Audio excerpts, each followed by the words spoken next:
Okay, so this is Dawn of X, volume 12. We've got most of the volumes in stock. This one came out. I can't remember all these dates. Sorry. Published 2020. Where is the publishing date? Well, it was manufactured, it says, between 12 April 2020 and 1 April 2021. Well, that's a big span. Well, but it's volume 12, so it's pretty much the one of the latest volumes. I don't know for sure if it's the last one. Sorry about that. So it might have some spoilers. If you're following the series, you might not want to see a lot of this. So the Dawn of X collects various publications related to the X-Men, like the Marauders, for example. So you've always got a piece of history from each series from the X-Men.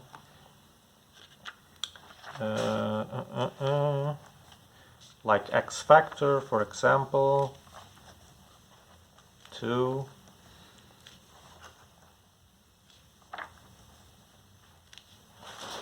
So this is a series, a very long series. So you have, if you intend to follow it, or if you are following it, there's a lot to buy and collect.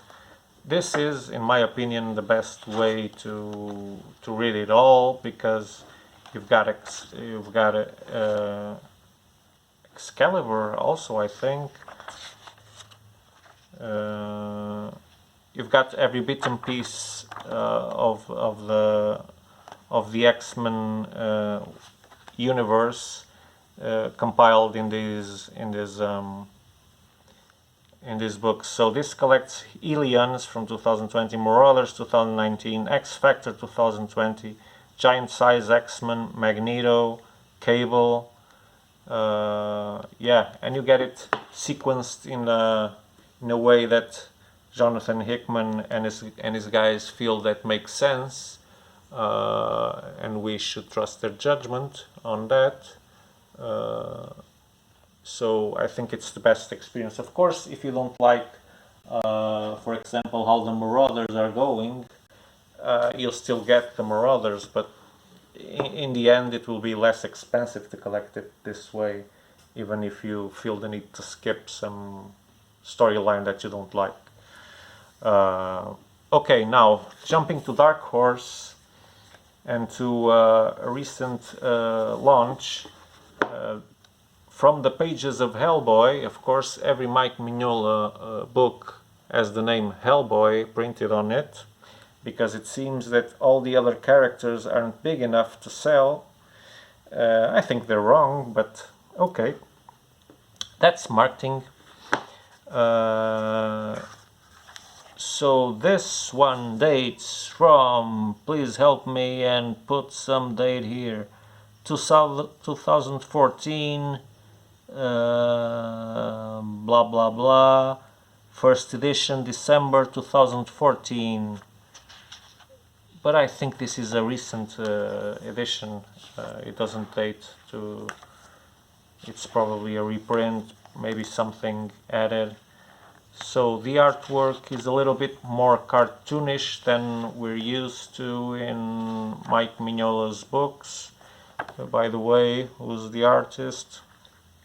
John Arcudi?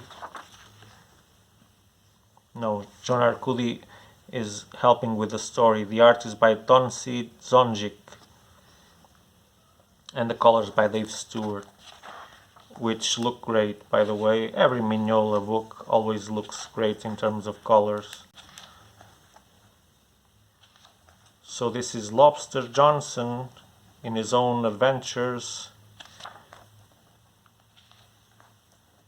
Usually we see it in the movies as a sidekick. Here you'll see it as a frontman.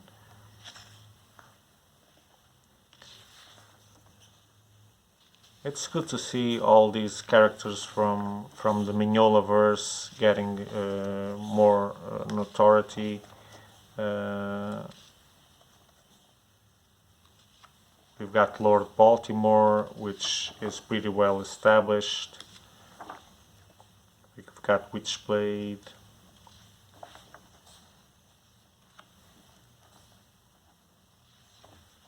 Yeah, looks pretty cool. It's got that police noir touch, at least in the environment, the old cars and etc. Like some pulp comics. And you can expect super good paper. Well, I think I was pressing against two sheets, but still you can hear the sound. It's glossy paper, thick, super vibrant colors, like we're used with Dark Horse, right? And by the way, remember to buy this BPRDW Know the Omnibus. We've got another copy here because we're afraid it will go out of print soon, so we're stocking. We've got 2 copies for now. Yeah, it's a great book. You can see a video of a lift through we've made if you're interested. Now let's go to something completely different. Freaks of the Heartland. And this one is a freak. This is by Steve Niles, the master of horror, and Greg Ruth in the artwork. And the artwork is really unique. Look at this. You have to take this artwork. Look at this.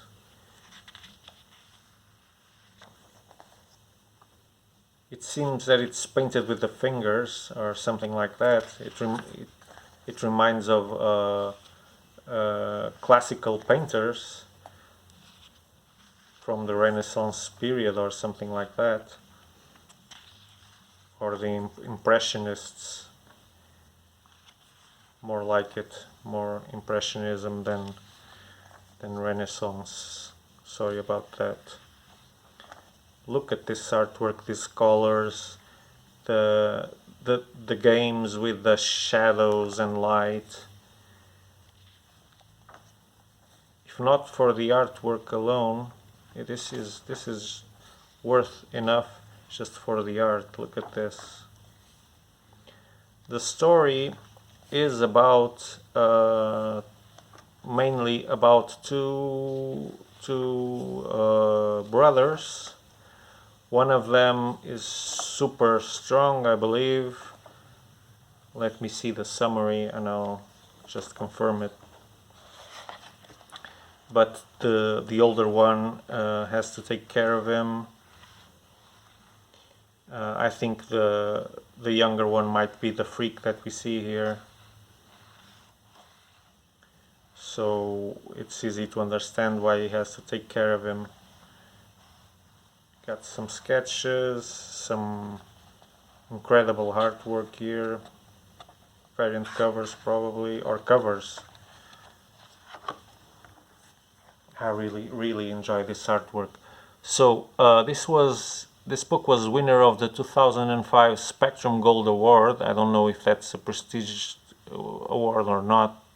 Who cares? Trevor's monstrous little brother, yeah, that's it. Will lives in the barn behind the house. Will is only 6 years old, but he towers over his older brother and possesses incredible strength, like I said. For years, Trevor has looked after his baby brother, keeping him from the light, but now that's all about to change. His family's secret is about to be revealed, uncovering the horrible truth of the small Midwestern town the boys have grown up in. So, it's a freak. It's a damn ugly word to use, but yeah, that's what the boy is different, and he's been sheltered and hidden from the community, and then well, in an effort to protect him, but that's not helping at all. We all know that. And then he is unleashed to the world, and yeah, bad things are going to happen. But you'll have to read the book to know what it will be. Next, a 1973 classic, manga classic. Let me just zoom a little bit. This dates from 1973 and it reads right to left. Sorry to say to tell you that. So this is a classic 1973 manga which explores with high irony the absurdities of life during wartime. This is a powerful, maddening, and at times bitterly funny war story, a revealing look at World War II from the opposite side. From the opposite side, for us, of course, right? If you're a Japanese, this wouldn't be the other side. Okay, this is a fictionalized memoir of a soldier in the Imperial Army in World War II. And if we look at the artwork, we get that it will probably turn out to be a little bit humorous, because the faces of the characters are very tailored for that. Whoa, look at this detail. These guys are really masters of the black and white. So, but as you can see, then the actual artwork seems like newspaper strips, humor strips even. Some others have more detail, but you can see by the tone of by the type of drawing, it's kind of funny, right? The funny looking. So it should have a strong humorous side to it. So this is a big classic, still being printed today, so that says something about it. It's well renowned. Yeah, and that's it. I think I'll stop leaf-throughing, otherwise this video will take more than 1 hour. Which wouldn't be the first time. You know me, I like lengthy videos that no one gets to watch in totally. Yeah, I like war books. This is fictional, okay, it's not the same thing, but still, it's war. If it has some humor in the mix, well, I don't read a lot of humor, so I would appreciate it. Next in line, Saga of the Swamp Thing, the book version, book number 6, the last of them. We've got almost all in the store now, or have, because some have been sold, but we've got almost all of them. Book number 2 has been eluding us because it's short in the market, but we'll get there. We'll get there. So this needs no presentation. If you are an old reader, this was definitely something you were reading back then, back in your days, in your youth days. So this is a creation from Alan Moore, back in the days where American publishers started importing British talent. And Alan Moore was one of the discoveries. We see the Green Lantern here. So as you can see, the artwork looks outdated, because this is outdated, but it's one of those books that still remains actually, it has aged very well. There are still people loving this, wanting to buy these new editions, and I get it, because it's a very unique story, a very unique book, a very unique creation by Alan Moore. the writer of Watchmen, if in case you're new to comics. Last. Oh no, it's not last, but almost. American Vampire by Scott Snyder. Rafael Albuquerque on the drawings. This is volume 2 because I loved volume 1. Yeah, so this is a series I want to bring to the shop.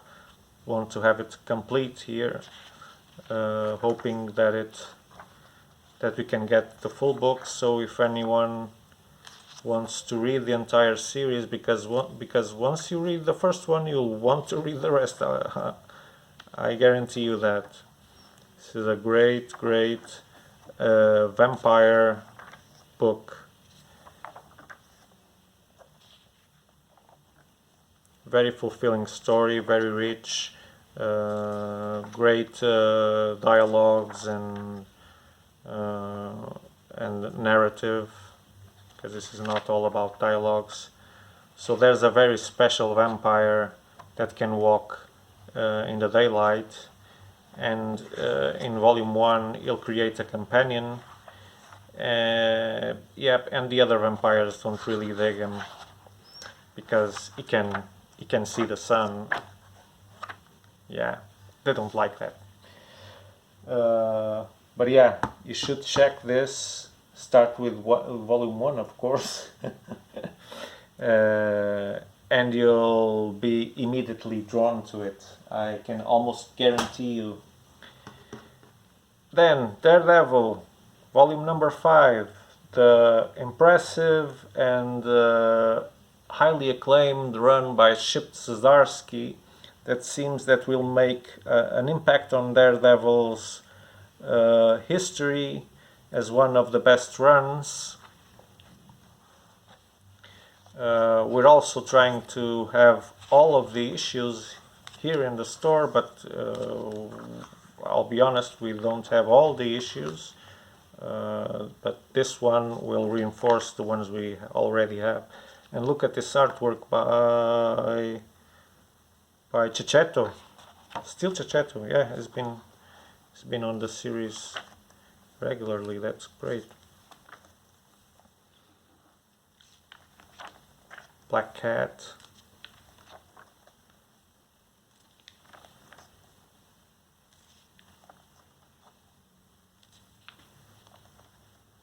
So you should really check out this series. If you don't know Daredevil, if you haven't read anything by Daredevil, there's no problem in starting with this series. Some people will say, well, start with Mark Waid, go with the basics, but trust me, you can jump into this run from Zdarsky and have a super fulfilling experience. Of course, there might be some references to why is Matt Murdock going through this endeavor, but yeah, it won't stop you from really enjoying a very well written series, because that's what this is. It stands out on his own and can be enjoyed on his own. Yeah, and they're easy to get, as they're not out of print, or if they're out of print, they will be reprinted for sure. Whilst other runs might be difficult to get complete, so there's another reason for starting with this run. And so that brings us to completion in a total of I don't know how many minutes, a lot of them. So it was a lot of books. We're still waiting for more. Yeah, and that's what we do. That's what we like. Getting more and more books for you to choose. Some of them are for me too. Of course, I'm also a comics consumer. You're not the only one. I love comics, not only selling them but reading them. Not a big collector, but I like them for the experience they give me. I'm not really in it for collecting and having every issue or whatever. So, with that, I bid you farewell. I invite you, of course, to visit our store, Deviant.fun.biz. You can now search directly in your browser's search bar as you type our website, Deviant.fun.biz. And once you press space, it will immediately wait for something that you want to search, and it will give you the results, just like for other big shops and sites. So that's a nice thing to have. If you like these videos, please subscribe to the channel. It will help us. Like the videos, subscribe, hit the bell for notifications. We're constantly putting out videos, reviews, and etc. Follow us on Instagram, Facebook mainly, because Instagram is a bit limited on how we can share content and links and etc. I would really like them to change that, but yeah, it's what it is. So Facebook is still the best place to follow us and get updated on the novelties and etc. So until the next video, which will come shortly, please stay safe and well, enjoy your books, buy some new ones with moderation, of course, and yeah, buy with us, follow us, be with us, enjoy the books we also enjoy, and spread the love for comics. So until next video, Deviant.fun out in 3, 2, 1, and bye bye, fellows.